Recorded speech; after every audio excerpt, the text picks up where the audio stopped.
Hi friends, అందరికీ నమస్కారం అండి. ఇది మన ఛానల్లో 72 వీడియో అనమాట. సో ఇక్కడ మనకి చూడండి, ఈ రివైవల్ పీరియడ్ ఏదైతే ఉంటుందో ఇంత ముందు చెప్పుకున్నాం కదా, ఆఫ్లైన్ పాలసీని కూడా తిరిగి యాక్టివేట్ చేయొచ్చు అని చెప్పి. సో 6 months లోపు అయితే మెడికల్స్ ఏం చేయరండి, 6 months దాటి మెడికల్స్ చేస్తారు కదా. సో ఈ మెడికల్స్ ఛార్జెస్ అన్నీ కూడా కస్టమర్ ఎవరైతే ఉంటారో, సో కస్టమర్ అంటే మనం అనమాట. సో ఫర్ ఎగ్జాంపుల్ నేనే పాలసీ తీసుకున్నాను, ఒక 6 months ఒక 1 year వరకు పే చేయలేదు. అప్పుడు మళ్ళీ కంపెనీ వాళ్ళు మెడికల్ చేపిస్తారు. నేను రివైవల్ కోసం వెళ్ళినప్పుడు నా పాలసీ మళ్ళీ తిరిగి యాక్టివేట్ చేయండి అనుకున్నప్పుడు ఇక్కడ ఏమవుతుందంటే, ఈ మెడికల్ నేను పాస్ అయ్యాను అనుకోండి. పాస్ అవ్వడం అంటే ఫిట్ అండ్ ఫైన్గా ఉంటాం. సో ఫిట్ అండ్ ఫైన్గా ఉంటాం. సో ఫిట్ అండ్ ఫైన్గా ఉన్నప్పుడు మాత్రమే నా పాలసీని మళ్ళీ తిరిగి యాక్టివేట్ చేస్తారు.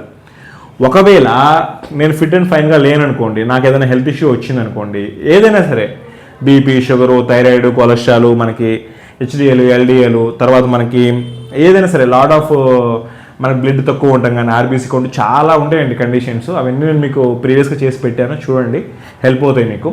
తర్వాత ఒకవేళ ఇక్కడ మెడికల్లో ఫెయిల్ అవుతే ఏమవుతుందంటే, ఇంకా పూర్తిగా కూడా గుర్తుపెట్టుకోండి, అక్కడ ఈ పాలసీ అనేది యాక్టివేట్ అవ్వదు, ఇంకా పూర్తిగా కూడా ల్యాబ్స్లోనే ఉంటుందన్నమాట.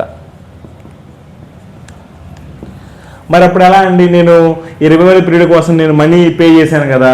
సో ఒక 10 months అయింది. సో 10 monthsకి ఒక 10,000 పే చేశాను. తర్వాత దీనికి ఇంట్రెస్ట్ కట్టాను, తర్వాత పెనాల్టీ ఛార్జెస్ పే చేశాను. మరి అవన్నీ ఎట్లా అంటే, సో అవన్నీ ఎట్లా అనేది నేను మీకు నెక్స్ట్ వీడియోలో చెప్తాను. తర్వాత మనకి ఇంకా ల్యాబ్స్ అయిన పాలసీని మళ్ళీ సెకండ్ టైం రివైవల్ కోసం వెళ్ళలేమా అనేది, ఆ 2 విషయాలు మీకు నేను నెక్స్ట్ వీడియోలో చెప్తానండి. Thanks for watching this video. Thanks for your valuable time.